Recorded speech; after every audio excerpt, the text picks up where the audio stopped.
सध्या सोनसाखळी चोरट्यांची हिंमत चांगलीच वाढली असून दिवसाढवळ्या वृद्धेच्या गळ्यातून सोनसाखळी चोरल्याची घटना मालेगावच्या लोढा भवन परिसरात घडली आहे।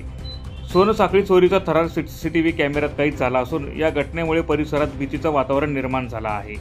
सीसीटीव्हीच्या आधारे मालेगाव पोलीस सोनसाखळी चोरट्याचा शोध घेत आहे। सकाळच्या सुमारास वृद्ध महिला मालेगावच्या लोढा भवन परिसरातून पायी जात असताना अचानकपणे मागे येऊन रेकी करत पुन्हा दुचाकी वळवून सोनसाखळी चोरट्याने वृद्ध महिलेच्या गळ्यातील सोनसाखळी ओरबाडली आहे। सोनसाखळी ओरबाडताना वृद्ध महिला जमिनीवर कोसळल्याचं सीसीटीव्ही कॅमेऱ्याच्या माध्यमातून दिसून येत आहे।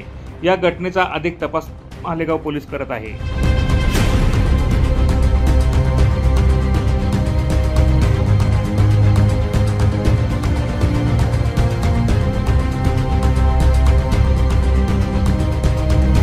ब्युरो रिपोर्ट, माझा महाराष्ट्र न्यूज, मालेगाव।